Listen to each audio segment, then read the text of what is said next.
Call meeting to order. Pledge of Allegiance. Councilmember Powell. Pledge allegiance to the flag of the United States of America and to the republic for which it stands, one nation, under God, indivisible, with liberty and justice for all.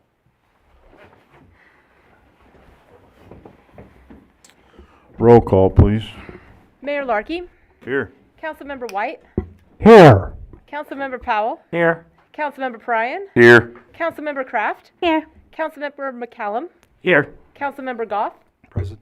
Councilmember Lawson, Here. Councilmember Richardson. Here. We have a quorum. Personal appearances, none. Unfinished business. A motion approving the final reading of Bill 2023-62. An ordinance approving a final plat for Traditions Commercial Lot, a one-lot subdivision located at the southeast corner of South Mullen Road and Sycamore Drive in the city of Belton, Missouri. Present. Second. We have a motion in 2 seconds. Any discussion? I think it sounds like there's some other support here, which I think is good, but I'll throw out, as someone who is regularly using childcare in the area and has gone through trying to find childcare and gone through all of that, I definitely think this is a good idea and want to throw out that it's definitely something to support. Anybody else? Hearing none, roll call. Councilmember Pryan, Aye. Kraft, Aye. Powell, Yes. White, Aye. Goff, Aye. McCallum, Aye. Lawson, Aye. Mayor Larkey, Aye. Richardson. Aye. Motion carries. B, motion approving the final reading of Bill 2023-63. An ordinance approving a special use permit for a daycare center, Traditions Daycare Center, at the southeast corner of South Mullen Road and Sycamore Drive in the city of Belton, Missouri. Present. Second. We have a motion and a second. Any discussion? Hearing none, roll call. Councilmember Lawson, Aye. Goff, Aye. Powell, Yes. Richardson, Aye. Pryan, Aye. McCallum, Aye. Kraft, Aye. White, Aye. Mayor Larkey. Aye. Motion carries. New business. A motion approving the first reading of Bill 2023-64. An ordinance of the city of Belton, Missouri, calling for and establishing the date of the general city election for municipal officers to be held on April 2nd, 2024. Present. Second. I have a motion and a second. Any discussion? Hearing none, all in favor? Aye. Any opposed? Motion carries. B, motion approving the first reading of Bill 2023-65. An ordinance approving the 19th Amendment to the Old Town Belton redevelopment plan to approve the 423 Main Street project as redevelopment project 2023-6 and to authorize tax abatement as described therein. Present. Second. Second. We have a motion and a second, and now the public hearing is open. Go ahead. Thank you, Mayor, members of the council. The item before the council this evening is an amendment to the Old Downtown Belton redevelopment plan, the 19th Amendment, specifically for 423 Main Street. This is Marcella's, not what's on the screen right now. Sorry, that's a future presentation. The work being done does meet the policy. It is for a total roof removal and replacement. The project is anticipated to move forward fairly quickly. The owner of Marcella's is here this evening. If you were to have any question, the board on the 18th did unanimously approve this project and recommend it for approval before the council. Because this project is weather dependent, we are requesting that it does have a second read this evening if the council will allow, so that we can get this project started. Happy to answer any questions. Any questions? Anybody else from the public like, oh, go ahead, No, from them or from us? from you. Oh, okay. This has nothing to do with this. It has to do with the 353. I think Does this it have is to do with this one? No. Hold on. Okay. Anybody else on this one? Go ahead. I'll just say I am glad to see this application. So much work went into that building prior to the Chapter 353, and the prior council chose not to make the Chapter 353 retroactive, which I understand, but I'm just glad to see this business owner who's put so much into the building, into Main Street, benefit from this program on something as important as a roof. Anybody else? Anybody else from the public like to speak on 2023-65, or 64, 5. Yeah, 65. You sure? Yeah. We're on this one. Oh, we're on this one. All right, with that being said, nobody else to speak. We'll close the public hearing and vote on the motion, but can he talk now about 353, or is that? I believe that it would be the most appropriate to bring that up during council communications. Okay. All right, with that being said, all in favor? Aye. Any opposed? Motion carries. Motion for a second. Second. We have a motion and a second for a second reading. Any discussion? Hearing none, all in favor? Aye. Any opposed? Motion carries. Motion approving the second reading of Bill 2023-65. An ordinance approving the 19th Amendment to the Old Town Belton redevelopment plan to approve the 423 Main Street project as redevelopment project 2023-6 and to authorize tax abatement as described therein. Present. Second. We have a motion and a second. Any more discussion or any new discussion? Do you want to speak at all or say anything? You don't have to. I just want to make sure you. Okay. All right. Anybody else? Hearing none, roll call. Councilmember Pryan, Aye. Kraft, Aye. Powell, Yes. White, Aye. Goff, Aye. McCallum, Aye. Lawson, Aye. Mayor Larkey, Aye. Richardson. Aye. Motion passes. Thank you. Thank you for your, oh, she's talking. You're free to go bail. Yeah. I'll talk to her later. All right. What? She was making Thank sure. you, I'm sorry, thank you. All right, consent agenda, one motion non-debatable to approve recommendations noted. Any member of the council may ask for the item to be taken from the consent agenda for discussion and separate action. Present. Second. We have a motion and a second, Rob, or Brett. I'd like to remove D. D, I'd like to speak to D too. say it again. I'd like to speak about D D, okay. also, if that's okay. I want to remove H as well. Anybody else? That being said, all in favor? Aye. Any opposed? Motion carries. Item D, motion approving resolution R 2023-104. A resolution accepting the amended emergency operations plan. Present. Second. We have a motion and a second. You're up. One of the issues that I noticed in there was let's see here, they have the police chief listed and then the director of emergency management listed separately, but they're the same person. And so there's no line item for the deputy director currently. And so as they're finalizing the plans, I think there needs to be, make sure it's accurate in the line of communications and stuff. So that's why I brought it up. And I mentioned it to Chief Lyons about it, that I was going to do this, so that way he could address it. I've asked Lieutenant Baker, as far as the state is concerned, when they require this plan, they're interested in the emergency management director, not the assistant deputy director, if you will.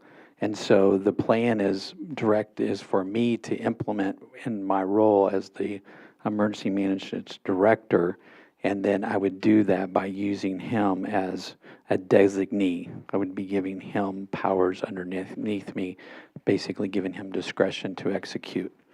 But as far as the plan is concerned, it is more concerned about the emergency management director's role over a crisis. Should they be collapsed, though, since you're the same role?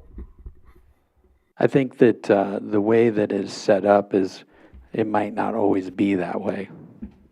If I'm out of town, or there would be if I was incapacitated in some shape or form, that there would be a designee that would be in an acting position, and over emergency management, and there would be somebody in an acting position as police chief, it necessarily wouldn't be the same person in an acting capacity for either one of those. You okay with that? I was just looking at what I was thinking was inconsistency, so that's why I brought it up. Go ahead, Councilman Powell. Okay, I had a series of questions. First of all, it says at least once, probably a couple times, that the emergency management director is to brief appropriate officials of the plans and their plan and their duties. So as, I'm sure the mayor knows what to do, but has the mayor pro tem been briefed and the city manager, and have all those people had the training that's required? That would be something that we would execute probably after this plan is accepted. I know in the past that we've asked to do that, and it just, the time didn't allow for it. But you're talking about a session that would be away from council. Yeah. The reason I'm asking is well, I dealt with a lot of emergency operation plans in industry, and the incident commander and the emergency management director are usually one of the same, and they usually take care of business, and the refinery manager's just peripherally over there. If he's got to call another refinery or something, he does it. But this puts the mayor in direct, puts him over everything. If he's out of town, or if he's actually disabled in the emergency, then it falls on the mayor pro tem to run the whole operation. And if she's not there, then it falls on the city manager. And then finally, it's the emergency management director. So to me, it seems pretty important for everyone to know exactly when their operation kicks in. Another question is there a predetermined emergency operations center, or is, not talking about the incident center, but the an operations center? The fire department, they have a community room or training room that serves as the operations center. They also have a couple of offices off that actually hold the communications and logistics wing. Is that number one or number two? Two. Okay. Let's see. Again, it says in there that in the force list, it shows the EMD underneath the mayor and the mayor pro tem, the emergency management director.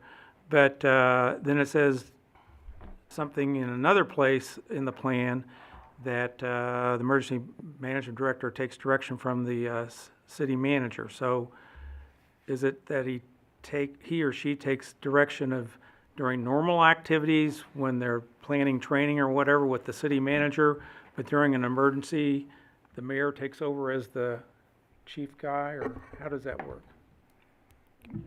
Let me speak to this if you don't mind. And then I'll let the police and emergency management folks fill in any blanks here. But statutorily, the mayor has special powers when it comes to an emergency situation, and our charter follows suit. And so it's one of the key components of where the mayor differs from other council members in their responsibilities over the city. Is in a case of an emergency, they have the ability and authority to declare an emergency, and that changes the way we operate as an organization. Mm-hmm. And so, in that kind of instance, the mayor, of course, takes on that kind of role and power, potentially, and or designates someone to run. Generally, it'll be the emergency management person. And then on a day-to-day, our emergency management does fit under the city manager. Okay. In the organizational chart. So that's why you might see something like that. Okay. When was the last simulated emergency, and what was it? We participate in drills outside the city, and we participated most recently in a terrorist drill that Mark did, and we also participated in the earthquake exercise that was just last week. Okay, and that was And that. then there's another one in November. Okay. Did that involve other city officials, or just the public safety? It was just public safety. When we do these plans and we review these plans, they're passed out to the directors over that have care and control of those duties and responsibilities, and we use their input to correct these plans and make updates. Okay. Oh, yeah, sure. Go ahead. When was the last time that the volunteers were involved in these types of trainings? Trainings normally happen during the week, as they're planned by other agencies or entities throughout the metro, which interferes with their work schedule, so most of the time they do not participate.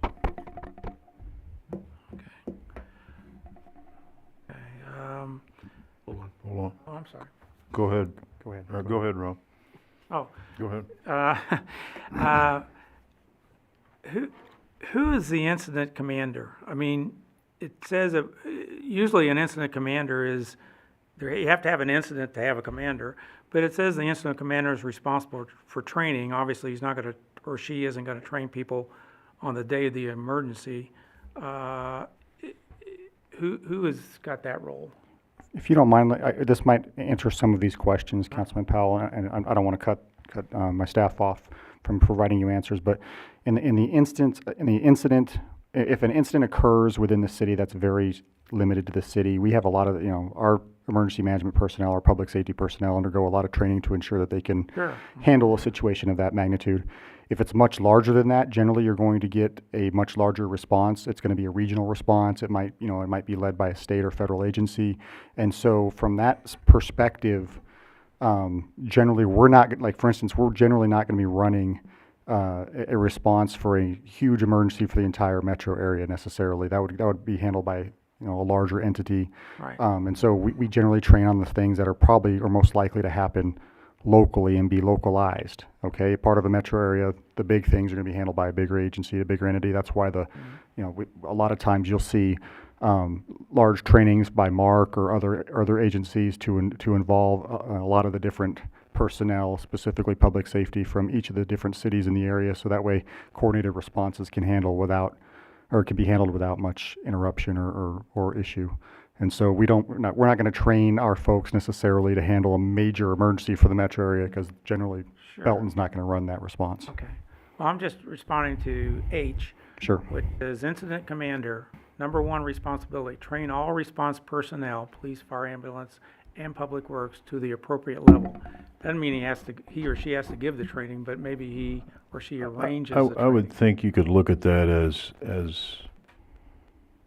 Chief Lyons would train the law enforcement and Chief Sapp would train the fire and EMS personnel. And Greg would train the And public Greg works. would train Public Works. Correct. And then there is such thing as called a unified command, to where everybody is in one group, and there is eventually one person will be in charge. And I would argue that our organization is set up already to handle something like that. If it's just a Exactly. limited city response, we would have zero issue, handling those, because we have that type of tiered hierarchy anyway in place. Okay, so, these others, like 2 and 3, 2 is work with hospitals to ensure procedures are available. 3 is maintain a peacetime radiological accident capability. 4 is maintain inventory of radiological equipment. That all falls on either Chief Lyons or Chief Sapp. We have some basic training on handling some of that stuff, and if it becomes a major incident, then there are going to be other regulatory agencies that are going to get involved, whether we want them to or not. Okay, and finally, who is responsible for tactical decisions during an incident? Is it the first person who shows up? Is it the incident commander? If it's an earthquake, it's the police. If it's a fire, it's the fire department. What? It's going to be largely specific on the incident and who's responding and normally responsible for that type of Incident type, and whoever shows up first is in charge until someone of higher authority relieves them as well. Okay. So, Okay, so again, it will fall, it sounds like most of this will fall on the chiefs and their yes. designees. Okay. And if we had something like a major earthquake, obviously that probably would be a metro area type of thing, or Sure, yeah. even a major tornado. Most likely not be limited to just. Well, we could have a plane crash right on the top of this building. We could. And of course, if it happened now, Easy, there slow wouldn't be any, down. Slow down. there wouldn't be any guidance. Slow down. Okay, thanks very much. Sorry for taking that time. Thank you. All right. Anybody else? Hearing none, all in favor? Aye. Any opposed? Motion carries. Item H, I just wanted for you maybe to explain, in case some of us up here don't know, that this is a joint thing with the county, and that's all I really want to cover. So to understand, I know we're taking the lead on it and trying to get this done, but, Let's read the resolution first. oh, sorry, Before we have my bad, discussion. yes. H, motion approving resolution 2023-108. A resolution approving task agreement 41 with Wilson and Company, Inc., engineers and architects, to prepare final construction drawings for Olson Acres Sanitary Sewer Extension in the not-to-exceed amount of $188,125. Present. Second. Have a motion and a second. Any discussion? So that's where why I wanted to remove it and kind of talk about it to make sure everybody understood that this is a county thing, but we're taking the lead on it because they're hooking to our sewer system. correct, this is a county issue that Olson Acres is in charge of a lagoon, and the lagoon is not functional anymore. So the waste is actually going over the dam and onto the ground. And so we were contacted by Missouri Department of Natural Resources to help out the situation. What could we do to make a connection? And so we've been in contact with the county. The county has worked with us. We actually had to fill out the paperwork to get state revolving fund and get involved with the state, which is Missouri DNR, and apply for a grant. And so we received the grant to do this. And so basically what is set up between us and the county is that the grant covers certain items, but there's a few items that the grant will not cover. So anything that the grant does not cover, the county has told us that they will pick up the check for all those items. And so at this point, we're just at the beginning. We got the grant approved. This is going to do the engineering, and then we're going to have to go out and purchase the right-of-way that this line will go on, and then we'll bid the job. Once we bid the job, then we'll go back to Department of Natural Resources, and they will then say, this is our total project cost, establish the grant at that dollar amount, repay us for the engineering and for the right-of-way, and then we'll move forward. Go ahead. And just to add to that, the county did approach the city about addressing this issue, and of course DNR wanted to be involved and was part of that process as well. And this is essentially the city being a good neighbor, like we feel like we should be, and as we expect others for us when there's a major need like this, and saying, yes, we've got capacity, you guys cover the costs, then we'll allow you to essentially tap into our system. Go ahead. If I remember, this is the same location that was talked about a year ago. Is that right? Or is this isn't a secondary? No, this is the same place. Okay. It takes, in DNR's cycle of doing things, it took them this long to get us where they approved us for a grant, and now we're doing the engineering. Working with Department of Natural Resources is not a fast process. Yeah, I wasn't trying. Yeah, it's a I very- just wanted to make sure that we didn't have two places with similar issues. That's all. This is it. Yeah, so for those that don't know, this is southwest corner of 187th and Mullen. So. Any other, go ahead. And then the way I read this is that Belton fronts all the money all the way through its completion, and then we get reimbursed afterwards, right? Correct. Any other questions? Hearing none, all in favor? Aye. Any opposed? Motion carries.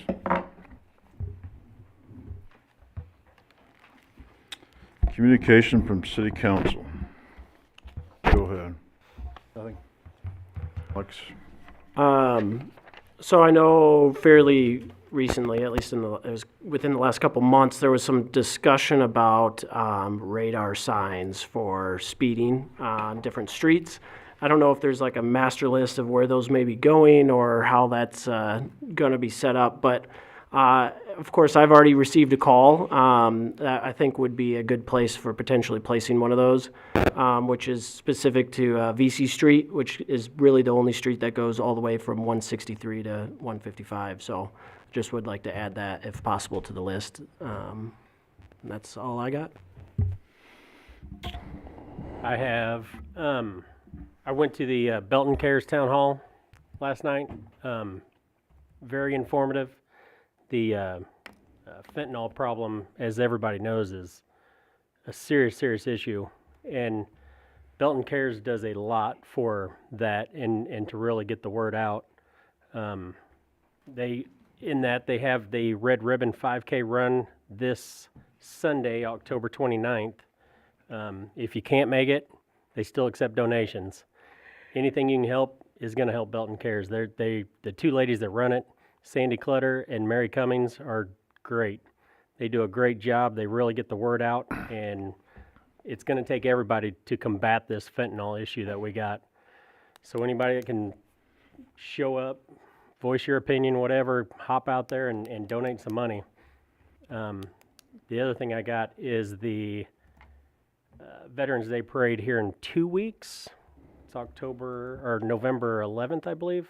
So if anybody wants to do the Veterans Day Parade, 10:30, up on Main Street, show up. That's all I got. Mayor, I'm sorry, I forgot to bring up the fact that tomorrow night, Ward 1 is having our city hall or town hall meeting here in these chambers right here tomorrow night at 6 p.m. And want anyone in Ward 1 or any ward, show up and join in the discussions about the future of Belton. Tomorrow at 6. Yeah, quite a busy weekend with parks. The Fall Stream Cleanup and Watershed event is this Saturday at 8:30 a.m. starting at Cleveland Lake. Saturday is also Pumpkin Palooza, which will be at Wallace Park, High Blue, Saturday at 6 p.m. The Veterans Day Parade, I'll double down on Chris's invitation and reminder for that. The weather was really gross last year, and the turnout kind of reflected that. It would be nice if we could swing it the other way and have a great turnout this year. It's at 10:30 a.m. on Main Street. And then the Holiday Craft Fair is on November 18th at 9 a.m. The park restrooms have begun to be winterized, so the restrooms and water fountains will be closed. And then this last Saturday was a great final cruise night of the year. The trunk or treat was a lot of fun, and I'll miss them until the spring. You're not going to advertise your roosters? Someone wants them. Yeah, someone without a recipe. Okay. Our Ward 2 meeting is Thursday at 6 p.m. Be here, be square. And I noticed the police department got a new vehicle, and I'd just like to go on notice that I'd be interested in a tour of that, if that is possible there, Chief. It is, and it's on its way up here, and it'll be in the side lot. We'll keep it here until you guys get out. Oh. And can take a tour through it. Well, that was quick. I appreciate it. It's sad that we need that in this day and age, but it's one of those things you want around if you need it, so. I appreciate that. We will be bringing it to community events around town, and it will be things that, like the Girl Scouts or Boy Scouts can tour if they want to come through the police department as well. Thanks, Chief. Well, following up on 353, just a general question for Director Eakes. Is it allowed to use insurance money to finance 353 projects? If Mike wants me to, I can jump in. Thank you, sir. Sorry. He was looking for a live vest there. Typically under the 353 and under the structure that the city has proposed and has implemented, the city is less concerned about the source of the funds from the property owner or applicant and more concerned that the funds actually exist and that the project will occur. Right. So short answer, yes, it could be. The city has tried and continues to try to ensure that everybody has access to this sort of incentive, including people that maybe just need it because of an insurance related issue, or maybe somebody that's refinancing, or maybe somebody that just has extra money laying around and wants to do something to their house. So the source of funds is not an issue. Anything short of robbing a bank, okay. Yes, of course, do not break the law to obtain the funds utilized to receive your property tax abatement. Okay. Last week was the ongoing TDD, Transportation Development District meeting for Mullen and that area. And Verizon is still the only utility that hasn't moved their infrastructure. They have both overhead lines and buried lines, and sounds like a broken record, but they still have 6 weeks to finish it. And that's all I have. Really? You're speechless? Don't push Okay, moving on. I got a couple things, actually a few things. First of all, council food drive for Mayor's Christmas tree is starting tonight, so you guys are on it, so you guys know what to do. So good luck. And then also, I'm raising money from the council to buy hot dogs and buns for the Mayor's Christmas tree like we've done the last few years. So if you got money and want to donate, give it to Andrea. She's just collecting it. I also went yesterday, we had a session on, for the comprehensive plan on North Scott corridor, which went pretty good. We had a lot of people here, probably 30 people here, and it went real well. And then we left here and then went to the library to do for the whole community, and there was a lot of people there too. So it's going good. So I'm really looking forward to what they come up with. So that is all I have. You got anything? I do have a few things, Mr. Mayor. Again, just a reminder about the two budget ward meetings tomorrow and Thursday. Tomorrow is one and Thursday is two, I believe. Also, the council needs to start considering we are going to need probably at least two budget work sessions that would be separate from our normal council meetings. Generally in December, we've, I think, in the recent past at least, only had one meeting in December. I would recommend we go ahead and have a second meeting, maybe off our normal schedule, just to make that occur.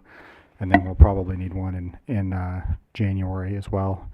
And if you guys are interested, I would be interested in putting the council through a mini visioning session to as we get into that, so we can prioritize as a council what we want to see, not just from this budget process, but from the city moving forward. I think that would help us, I think, as a staff, understand what the priorities are for the council as a whole. I think we've done a fairly good job of trying to address priorities individually from council members, but if we were to come together as a council and decide as a whole what our top priorities are for the city, that could be a useful exercise for us to have. And it wouldn't take necessarily that long for us to do it, but probably a couple hours. So if you wanted to do that, that'd probably be a third session we would want to throw in there. So we could do that in November if you wanted to do that. So let me know. And then we had an ordinance passed, first reading for the city election in April. I just want people to be aware that filing will be coming up very soon. I believe December 5th is the day that filing opens, and then December 26th is the final day to file for those city offices. And we will have full terms for each of the 4 wards, and we'll also have a 1-year term for ward number 1. So there will be 5 positions up for election. So if anybody's interested in filing for those, that's the information. Get with Andrea between December 5th and 26th to get that done. And the last thing is, I believe that the Parks has scheduled or Clayton Turnbow and Parks have scheduled a memorial service for Kirsten. And I don't know if that's for staff or for the public too, but that would be coming up in November. So we'll get more information on that, assuming that's supposed to be a public event. And that's all I've got. Anybody else? All right, items for review and discussion. Item A, police wellness check-ins. Early this year, with our budget, we instituted several programs at the police department, one of which is Vincible, which is a program to help officers have long careers and our civilian staff. And it stands for trying to make individuals understand that they're not invincible. And so we talk about wearing their seatbelts, wearing their ballistic vests, training on an annual basis, maintaining fitness and mental resiliency.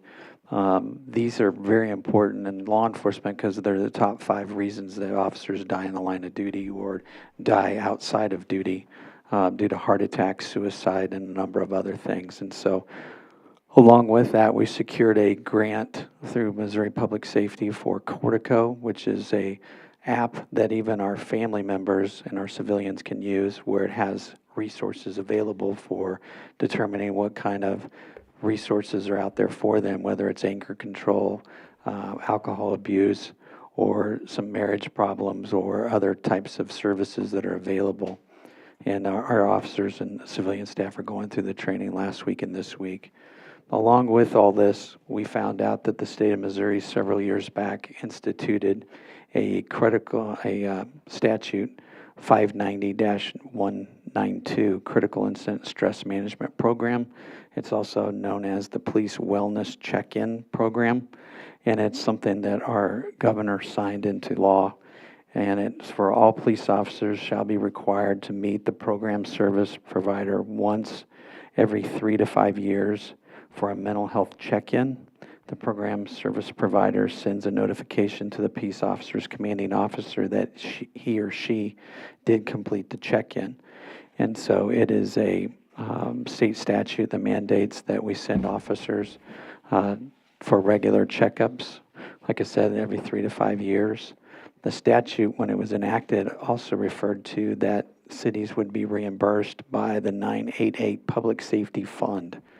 That fund was never established by the legislature, and so there is no reimbursement for this. A number of cities in the metro area and the state have already gone down the road of finding a mental health provider to partner with, and we came across one that is here locally in the Kansas City area. And it is Dr. Rachel Murdoch who runs the Beyond the Storm, Kansas City. Lee Summit, Blue Springs use her on a regular basis. It's about $7,500 a year. We will choose a group of officers every 3 to 5 years to go see her on a regular basis and make that check-in. They have to show up. They don't have to necessarily participate, but we hope they will, because it's important to have this type of program for police department.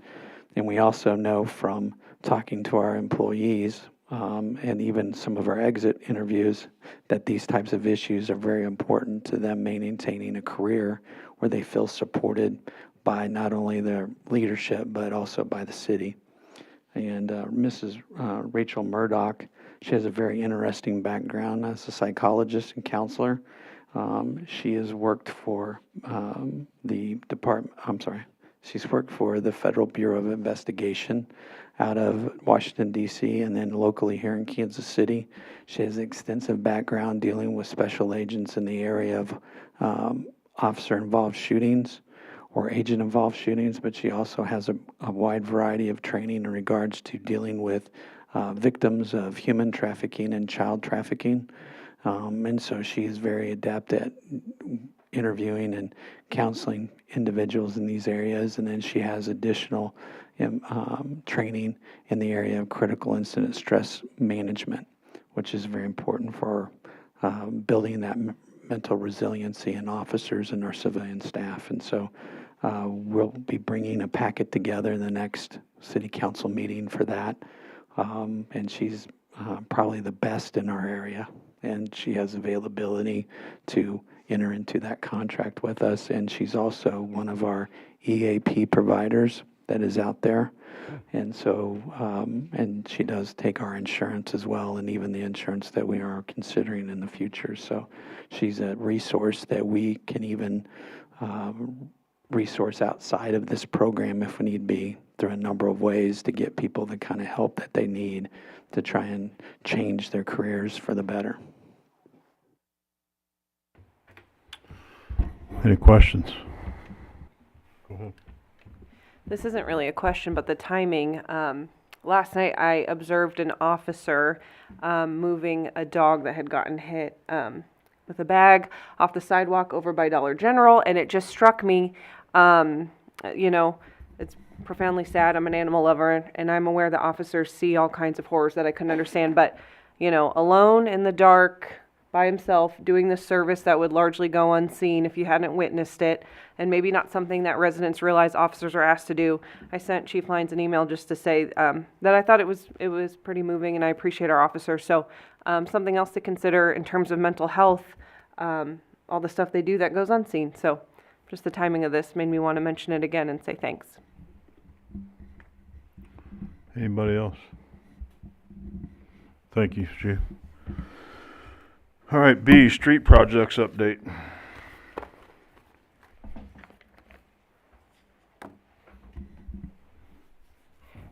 So this evening, I want to talk briefly about, people always ask questions about what's going on in our street projects. When's it going to bid? When is it going to start? When's it going to be done? Mainly, I hear, when's it going to be done? When's it going to be done? When's it going to be done? And so tonight, I just want to make sure I show you so you can see and the public can see that we actually do have a map and it's available to you to view for yourself. So I'm actually going to drive. I don't know how that showed up. I'm just going to drive through our website so you can kind of see where it's at. So if you hit departments and go to the bottom, because Public Works is always the last one. There's no department that ever starts beyond P. I don't know why. And right in the middle of public, whoops, I'm sorry. This is where my daughters would tell me, Dad, just let us do this for you. In the middle, you'll see a button that says Capital Project Map. If you just click on it, it's going to bring up a map of the city. And along the bottom, there's a ribbon that's got our different projects. And so you can click through them. So here, for instance, the first one is North Scott. North Scott currently is awaiting or awarding the contract that actually bid, and at our next council meeting, we'll be bringing that contract to you for approval. And so that project will start this spring, and it'll end this fall. Now, I guess this monitor's pretty small, so right there, if you pull it down, it actually has, see, I can't make it do it. But right here, you can tap it down. It has completion fall 2024, and has a description replacing the curbs, sidewalks, driveway approaches. So you can see what is going on in this project. The next project we have is our citywide, where we take out our curbs based upon our street reconstruction. We always do two contracts. One's to replace the concrete, and then one's to come back and pave. This is our one that we'll do again next summer, where we go ahead and we do the curbs. The next one, we divided the Route 58 and Powell project into two projects because people ask about both portions of it, so we thought it'd be simpler to see it. You can see the number 4 on the screen. We are actually, that project's being bid right now. It's hoped to be completed at the end of next year. And this is the portion of the job where we're connecting 173rd Street over to Cunningham. The major portion of the job, of course, is the portion that is right in front of McDonald's, where we'll be adding lane between the Powell Drive, which is basically in front of McDonald's, to the ramp on both sides of the road. And we'll also be removing the connection of Peculiar Drive and taking that signal out, which will increase traffic flow through the area. That one is currently bidding, and we'll be bringing that to you probably in December. The next job is Mullen Road. Mullen Road goes from basically the railroad tracks down to Cambridge. That job, Verizon has actually begun moving this week, the utilities. So we hope if they continue working steadily, we'll go ahead and bid that job probably in 2 weeks and bring that one in December, hopefully in December, to you for approval of that job. But that one, they may start this winter, but most likely start in the spring and be done by the end of the year. Does that have to come here, or does that go to the TDD? It will come here because it'll be a city project.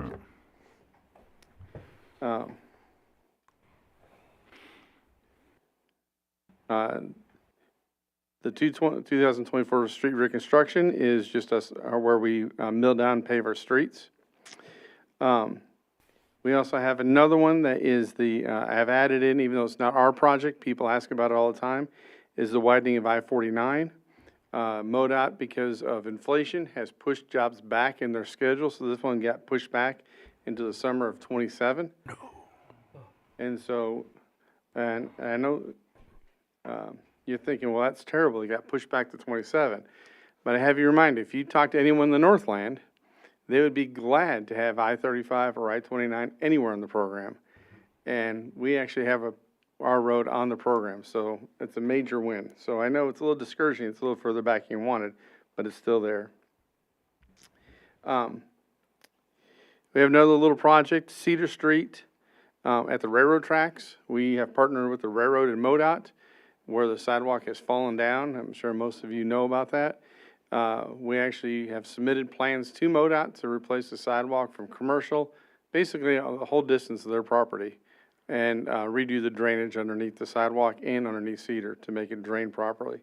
So we'll be doing that project as soon as MoDOT will turn loose the funds to us.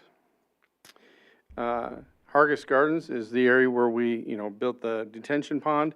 There's 3 culverts around the area that we still need to replace, and we're hopeful to get that project moving as soon as we can sell bonds and get that done, along with the project that goes from that behind the people's yard and by the school up to 58 to get that project completed. And the last one is Olson Acres, which is the one we talked about earlier tonight. But this is online. It's there all the time. We update it, try to update about every month. With any status changes, it tells you what the project does, when it's going to start, and hopefully when it's going to finish. So happy to answer any questions that you have. Any questions? Oh, just very nice, thank you. One thing we might try to do, and I'm sure this wouldn't be that difficult, is we could create an easier URL for folks to redirect them rather than having them go through the 3-step, 4-step process going through our website. We could just do like a belton.org/capital projects or something and have it directly linked to this. Do you have something to say about that, Matt? Yeah, if you go to the front page, there's already a link on there about what's happening in Belton, and that has this map as well as the current planning projects as well. So it's a little icon there just between the agendas and the employment opportunities. Let me even put my glasses back on. Yeah. Right there. Yep. So that goes straight to that map. And let me ask, I gotta ask the question even though I heard you. Nothing we can do to try to encourage bringing that widening of I-49 sooner? The only thing you can do is when the commission meets, is to go to a commission meeting, and when they announce what the STIP is proposed to be, is to ask for a job to be moved forward. It's very hard to become a person to speak at their meetings, and they limit you to less than 2 minutes. Okay. I think it's 2 minutes. It's a very, very, very short period of time. So.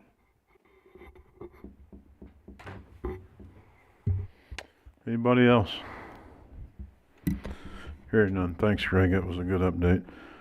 Item C, sidewalk study report. You can take one. Pass it down your group. Got pictures and maps even.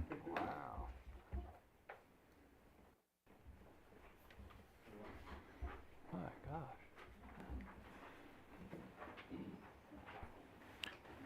He gets extra credit for handouts. And they're in color too. Everybody gets one, and you get a map.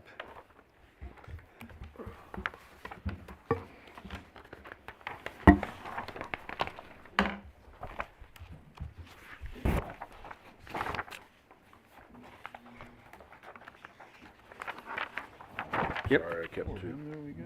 Oh, there's extras.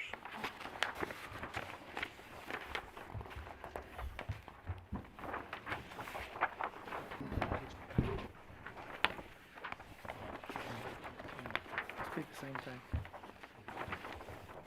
There may be one extra map, so you make it 2 maps. You need some? No, we're good.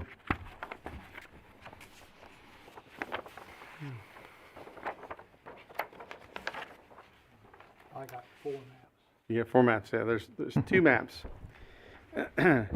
So one of the things that we've been asked to do is come up with a sidewalk management plan. Every city that I ever worked for, sidewalks is always a top issue. I mean, you always hear about crime, you hear about codes complaints, you hear about sidewalks. It's a reoccurring theme.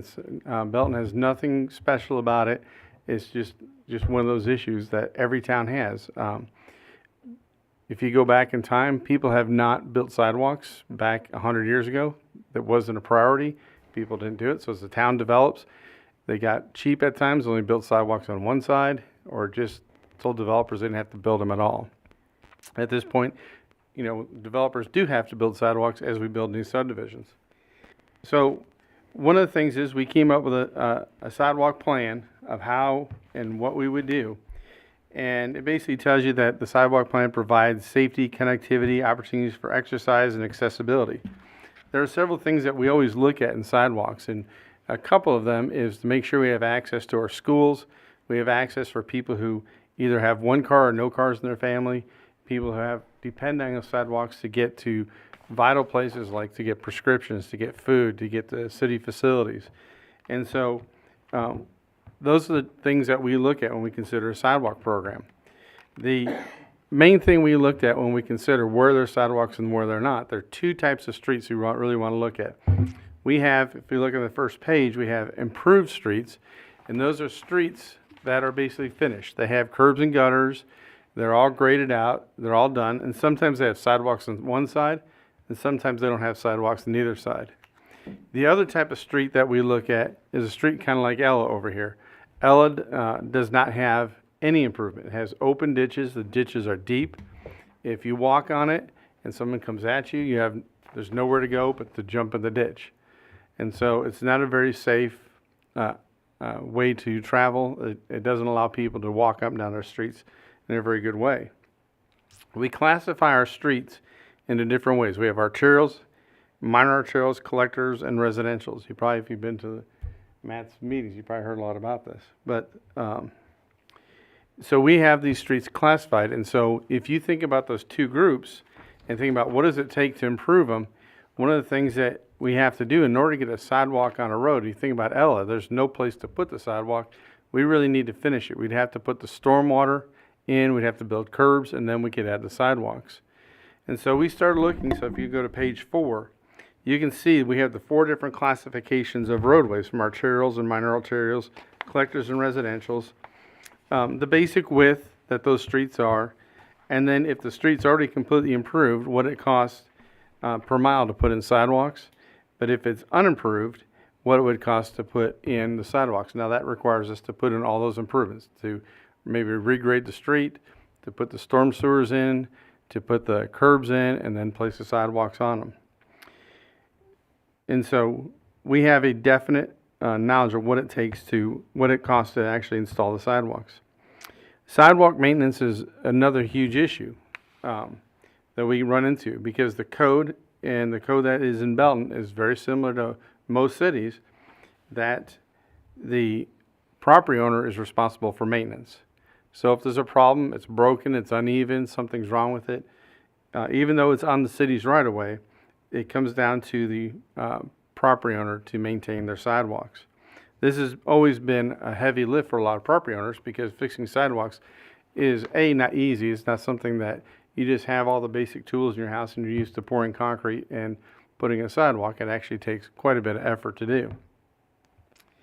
So as we started looking at the plan, we started looking at, we need to make sure that we have sidewalks in good condition that lead to our schools, that have access to one-car and no-car homes, that are along high traffic streets, because we definitely don't want people walking in streets that have high traffic, and get to our local destinations. And then we also have a consideration of cost. So as we go through and started looking at the city, we started trying to find where are our sidewalks and where are they missing. So if you look at this first drawing that says street map improvement, you can see a list, and it shows where we have major arterials, minor arterials, collectors, and residentials that are unimproved and improved that are missing sidewalks. And so all the highlighted streets are places where sidewalks are needed. Now, we did this as a cursory drive-by and using some aerials. We didn't go drive every street and measure every single inch of it.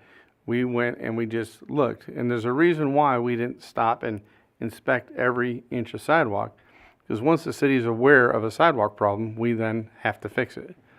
And so we just kind of did a cursory review of this is where the sidewalks are at. Given that the code also says that the property owner is responsible, if the city were to become aware of an issue, the city is actually not responsible necessarily to fix it, but is aware to do code enforcement to force the property owner to fix it. Otherwise, we would potentially be held liable as well. So that's where he's going with that. So and the last thing we want to do is start, upsetting that apple cart and having that liability. As long as that code exists on all of the property owners, to go ahead and fix it right now or face issues of liability down the line. So at the bottom of page 5 and at the top page 6, it actually gives the number of miles of streets in each one of the categories that needs to be worked on in order to get the sidewalks fixed and constructed. And so in table 4, you can go through and look at all the big numbers, and the big number at the bottom is $165 million to really improve the city to get all the sidewalks in where we need them to be. Now that's more than about 67 miles of sidewalks in town. So when you think about a sidewalk is 5 feet wide and a normal lane's about 10 feet wide, it's half of a lane of a road. So if you put sidewalks on both sides, it's like adding a lane to a street. And so it does get very expensive to fix it. And so we have been looking at different ways to handle that. Now, one of the things we also did was looked at the cost of repair and replace. So if you look at our other drawing, it's the one that's got all the little boxes on it and numbers, all the boxes and numbers on it. On that one, it actually shows where the existing sidewalk is, and in table number 5, we did a drive-by and kind of placed how much work needs to be done in every area and came out with a cost of what needs to be done for our existing sidewalks to bring them up in good condition. That's an additional $32 million worth of work to the existing sidewalks that are out there today. And on page 7, we kind of showed you a basic way we looked at it. Some that are new, some that are good, some that are fair that have cracks and damage, and some that are in really poor condition. You're missing that? Uh-oh. On page 9. I'm sorry, I'm on page 9. That shows where that's at. And so basically our action plan is on the back page, page 10, is to try to identify annual expenditure per year of how we would go about fixing sidewalks. One of the big things that is out there right now is a grant that's called the SS4 grant. An SS4 grant allows you to do work in neighborhoods to increase safety for pedestrians as they travel around our city. And so it is a way we can actually access funds to build, repair our sidewalk system. Last year, the money wasn't even, like 1/3 of it wasn't even used for the federal government. This year, I think every city now knows it's out there, and everybody's applied for it. And so we too have applied. The first year requires you to come up with a plan of how you're going to use the federal funds, where would we do the work, and we basically have a basic plan. They're going to want something more in depth, step by step of how we would do it. And then that money becomes matchable, so it's an 80-20 match. So if we, for every dollar we put in, we get $4 back. So we could get a $5 project. So you can put that in a million. So if we get put $1 million into it, we could do a $5 million project. And we can start attacking this problem little by little by little. And we would continue to try to find funding other ways. The Safe Routes to School pot that used to be out there has now been wrapped into a different pot of money. And so there's not money specifically set aside for that program anymore, although we can get money to do that sort of work. And so that's kind of the road we're headed down right now, is to try to get our plan and our program put together that's approved by the federal government, and then we can start applying for dollars to actually build projects. The projects that we would look at, of course, are the same ones that I've talked about before: the school routes, access to one-car, no-car homes, high-traffic streets, local destination. And we would also develop the list of key projects based upon Mark's rating criteria. It kind of changes over time, but we'd want to stick with it because we only get money when we meet what their goals are too.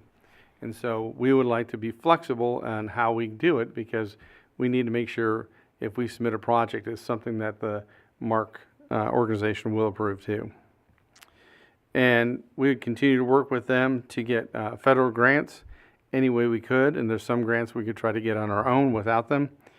And then we continuously look at conducting sidewalk inspections on an area that we could afford to work on.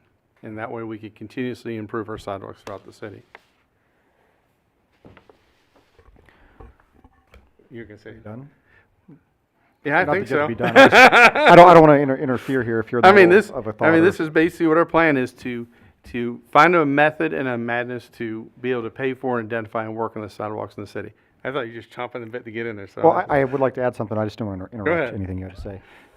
If we were able to identify a steady or consistent or decent revenue source for this, not that I have one necessarily identified yet, but if we were to do that, that we knew we could get $1 million a year, for instance, or $1.5 million, or whatever that might be, and then we could bond it potentially. We could, plug that into a bigger deal, rather than having to worry about going back to the government for this funding every year for a small bite.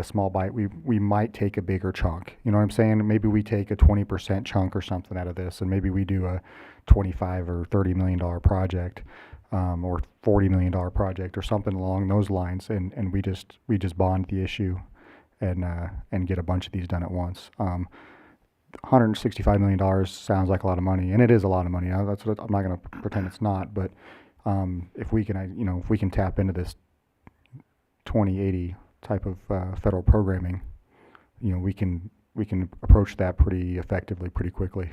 We just got to get the right funding source. That's something we could use the use tax for if we were able to pass that?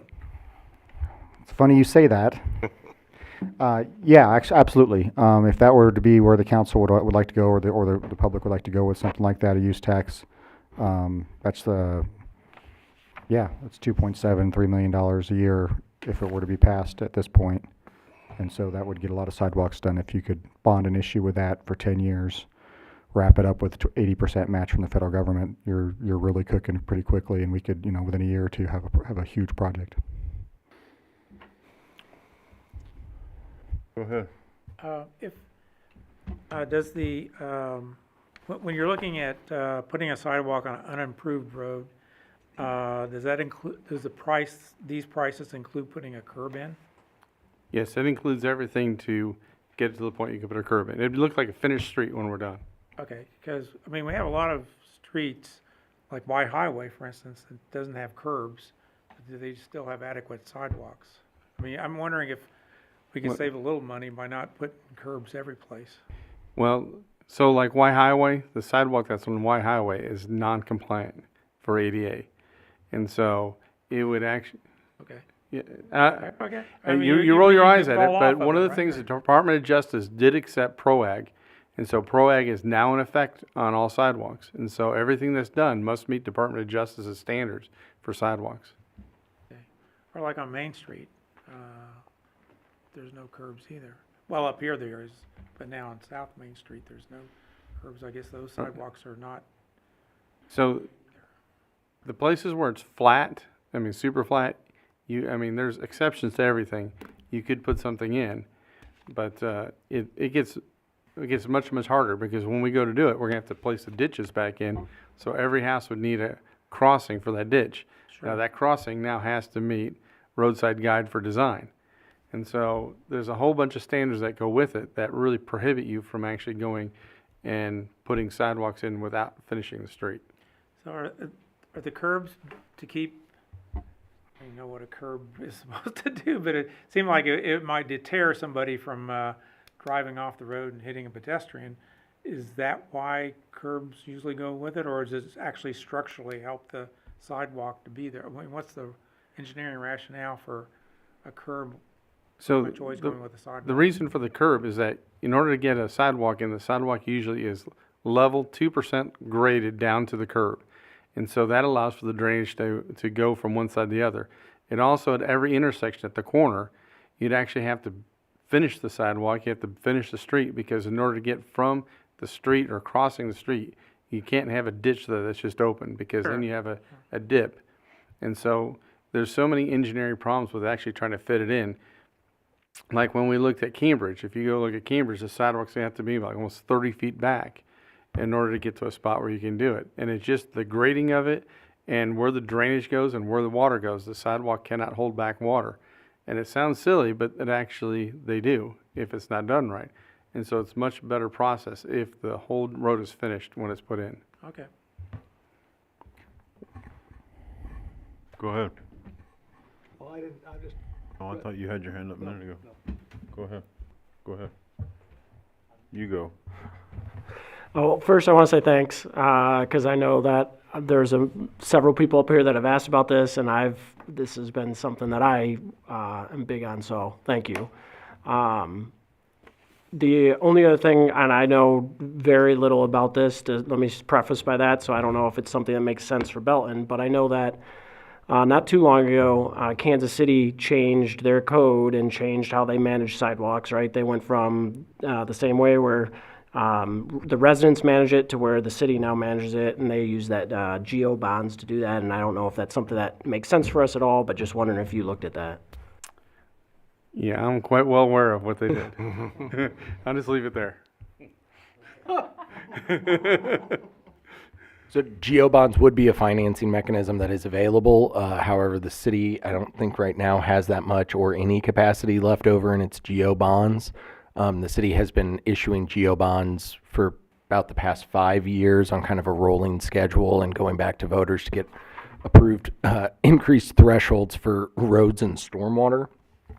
So that's why Greg and staff have been working to identify alternative sources outside of that funding mechanism.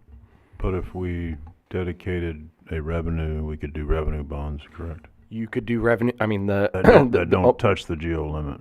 basically the full toolbox would be open if there was some sort of dedicated funding stream that could be utilized, whether or not that is, some sort of revenue bond or whether or not that is something more akin to lease purchasing or special obligations. But yes, there could be debt financing utilized that would not affect the GO bond capacity. Talk to me about sidewalks on the commercial part of Main Street. Is it true that up to the little brick inlay is the property owner's responsibility, and then from there out would be the city? What's true? That is correct. So currently the way it is done and what's on our right-of-way is from that brick ribbon into the street is ours. Behind the brick ribbon is the property owner's. Mm-hmm. So if property owners wanted to improve the sidewalks in front of their business, that would be open to the Chapter 353? Yes, the city and the OTBRC board has previously approved sidewalks as part of the overall project. Okay. Or would it help to go back to our 50-50 with residents while we're getting this funding explored? So currently we still have the 50/50 program this year, and we haven't had any takers to it. Really? Okay, I guess I was. We had budgeted for that again for this year. We'd put it back in this for this fiscal year. Oh, okay. Good. If you recall during our budgeting process, and that's what Greg's talking about. And we haven't. I'll be honest, we haven't really done a big public push to ask people to submit projects. So I mean, you can say that partially is on us, but yes, we did go ahead and fund that. I have a question about that program. Would it only be sidewalks that run parallel to your property, or say you have a sidewalk in front of your house and then it cuts to your front door? Would that be subject to the 50/50 program? So the 50/50 program is designed to be what's on the right-of-way. So it'd be what's parallel to the street and the walk out, not the walk in. So the walk in is from the sidewalk into your house. The walk out is from the sidewalk to the street. Okay, the part to my house is the shabby part, so darn it. Mayor Pro Tem, the way to think about that is just like when the city goes and redoes roads. If you'll notice, the city does not repave entire driveways. They just improve the apron, I believe is what Greg specifically referred to it as. He's the engineer, I'm not. But that is the portion that is within the right-of-way, and then anything outside of that is kind of outside the scope of a public purpose. Thanks. And I think you know a good concrete guy, so. Anybody else? All right, thank you. Or go ahead. I think that the next step for this is we would go ahead and give you a recommendation moving forward on how to on essentially some priorities. Okay, using the criteria we've already identified here, start getting some projects essentially lined up, and start trying to get a prioritization schedule set up so that way when we do get ready to apply for some of these funds, assuming that we do find a revenue source, then it's essentially job ready. And we're ready to go. And that way, if for some reason somehow we end up with some extra money somewhere somehow, maybe we decide to just double down on some stuff and get some stuff done right away. For instance, we talk about the conversation about Main Street. Just as we're considering doing sidewalks and helping sidewalks for other private property owners as part of this program, I don't know that we should necessarily turn our nose up to helping the businesses on Main Street to help just redo the Main Street as part of this project overall. Could they double dip on the Chapter 353 and the 50/50 sidewalk program? So there's no prohibition against that. The kind of one of the overall issues, and I think you've heard me talk about it previously with the Old Town Belton board, is when you're looking at the Chapter 353, you're looking at improvements that are going to increase the assessed value. And I mean, I personally think sidewalks do increase the assessed value, but that's not always the opinion of the assessor. So that'd be the balancing act we have to play, is how much, if an entire project is just strictly fixing the sidewalk, there could be an issue with the assessed value of that property would not actually really increase realistically, which was one of the kind of the city's selling points when the Old Town Belton redevelopment plan was adopted, was that ultimately, while property taxes will be abated for a period, the property that is put back on the tax rolls after the 10 to 15 year period runs is of a higher value. So the other taxing jurisdictions would be made whole at that point. But the sidewalk thing, it's tough because I think everybody knows the importance of sidewalks, but from an assessed value standpoint, going from a okay sidewalk to a good sidewalk to a great sidewalk might not increase the value at an amount that, could be a project in and of itself. Thank you. Anybody else? All right, hearing none. Why Belton Plaza TIF contract amendment?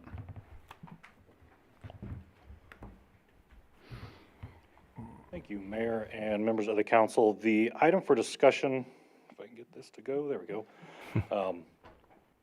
This is in reference to the Y Belton Plaza TIF, and this covers the Academy. So from I-49, essentially the Academy, the Hobby Lobby, is Project Area 1. South of Markey Parkway is where you have the additional strip center, former Neaters, and then south of Turner is the 2A, and then in the blue area, that is Project Area 3. Now I want to leave that map up there for you just as we talk a little bit. So essentially what we are looking to do, or what we are wanting to get some feedback from council on, is as part of this TIF, there were deadlines placed on each of these different project areas, and council in the past had extended those deadlines for when those projects would be activated in these different areas. The last one was in 2021. Those deadlines were extended to essentially December 2023 coming up here. And since we are approaching those deadlines and have not seen development in those areas, what staff is recommending, one is that some of the lots that are called out in the TIF specifically, so we have the legal descriptions and within the agreement, the different project areas globally. Some of the lots have since been combined. So for example, in Project Area 1, it still has certain individual lots claimed as undeveloped, even though there really is only one lot in that first project area. The hotel lot on the far north end is the only one that's undeveloped, that staff would be recommending we extend the deadline or the project activation deadline on. And then there are some other lots, those outlots right along 163rd on Project Area 2. Those are some of the pad sites that previously the developer had been under the impression or had been led to believe that there were certain additional restrictions that aren't called out in the TIF that, based on the conversation I'd had with the developer, sort of limited their ability to develop those individual pad sites. And then the green box, or what's the 2A box, that was just an additional, or what had been amended to also include what's in the blue box, which is, the blue box is a separate owner. So one developer has everything from essentially I-49 all the way down to the blue box, and then within the blue box is a second developer. Staff is recommending we extend the deadlines on the project areas 1, 2, 2A Not necessarily as strongly recommending an extension in the blue box, which is Project Area 3. That's a separate developer. Also, since, as we've been kind of looking at this and I've been wrapping my head around some of the history of this TIF and the projects within it, as you are well aware, the city has already issued an RFP for the land within the blue box, receiving a very strong proposal, and we continue to work with that developer. That development really wouldn't benefit from a TIF anyway, and would not really be suited for a TIF within that area. And so it just kind of makes sense, like I said, that's why staff is not as strongly recommending an extension on that project activation area in the blue box. But really just wanted to open up. I'm certainly happy to go through the whole history of the TIF itself. Originally activated and started back in 2007. Council has since made several amendments, expansions to the TIF, as well as extensions to those deadlines. And so we're just kind of up against one of those deadlines here in December of 2023, and want to get as much feedback as I can from council about how you would like staff to move forward with this developer. Maybe not directly related, but is there a way we can encourage them to fix the blown out Hobby Lobby sign? That's already being done. And I'd say that is something that has been in, or is in works, and I know is at least at an attorney level, with the developer and the owners there. Yeah, they're fighting over who's paying for it, so. Nice. If you can believe that. Anybody else got any questions? Have we been in contact with the developer, and has he given us any clues on possible time frame or?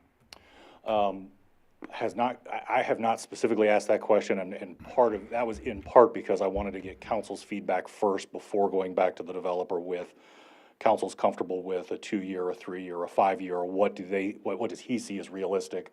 I think it's no secret the developer, does have other projects here in town that are actively being developed, and so we know that there is progress being made in other areas.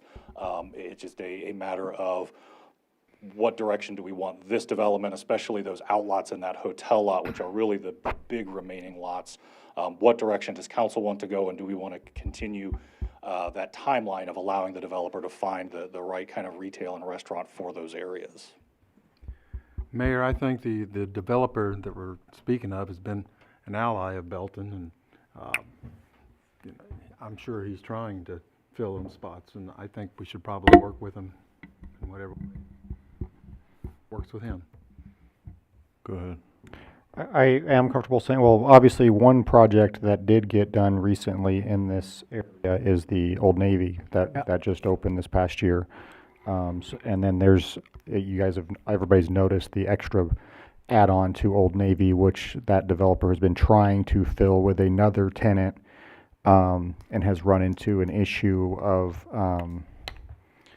one of the other businesses has the rights to a certain type of business, and so he's been trying to fill it with someone who's in a similar space, and there's been some back and forth between the existing retailer and so he has actively, I know this for a fact because he in the communications I have with him on a fairly regular basis, he usually gives me an update on some of these things. He has been trying to fill that space next to Old Navy, and I think he's already got one, potentially maybe two even, to go next to Old Navy. Now that doesn't necessarily speak to the other areas of that map, but that area he's been working on. Go ahead, Brett, sorry. Any word on Nieder's building? Legally, I don't know what we can say because it's not ours. It was purchased, I believe, almost a year ago now. Someone's been trying to come in. I think there's been some back and forth between the old owner and the new owner over an insurance issue, and that's essentially ongoing. Yeah. And if that gets into full-blown litigation, then your timeline's as good as any as far as guessing when that might be done. Go ahead. You were asking for recommendations on extension and then extension of how long, right? So just throwing out there, I don't see why we would need to do a 5-year extension when a 2-year, we can just have the same conversation 2 years from now, and maybe that council has the same opinion or a different one. So my recommendation would be just a 2-year extension. That works. What, what is the cost or any downside of extending?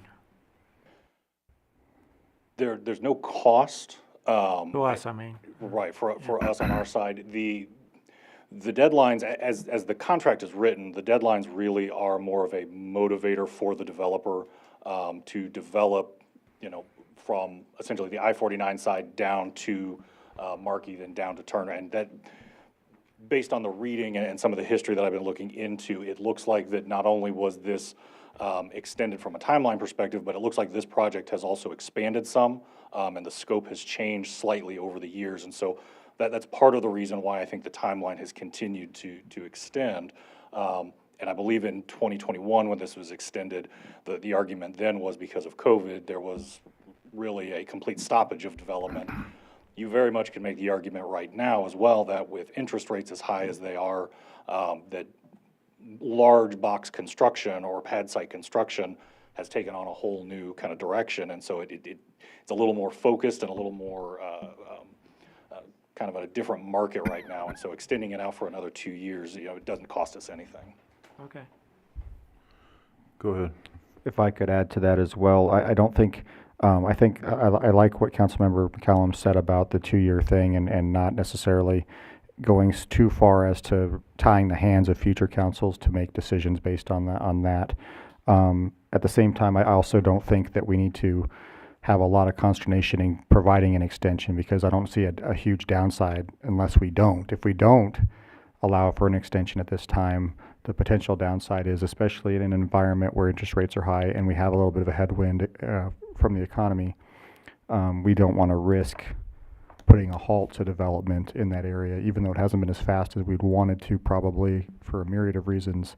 It has slowly been making some progress, and we want to make sure that that continues. And whereas if we don't extend it, the downside could be that it's less likely to happen. Let's put it that way. You mentioned the pad sites out front on 163rd that the developer mentioned that there was some special restrictions that was placed on him probably by prior administration. Do we know what those are from our side and what he thinks they are from his side? Yes. Can you get that for us? Yes, I can definitely get that.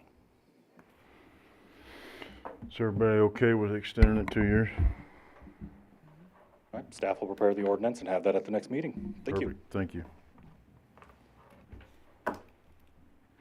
Anybody else have anything else?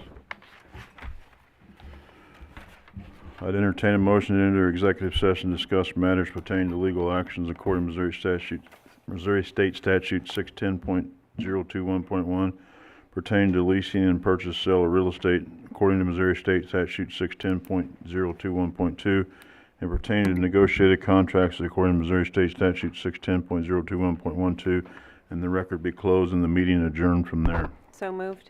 Second. A motion and a second. Any discussion? Hearing none, roll call, please. Mayor Larkey, Yes. Councilmember Goff, Yes. Bryan, All right. White, Yep. Richardson, Aye. Callum, Aye. Lawson, Aye. Howell, Yes. Kraft. Aye. Motion passes.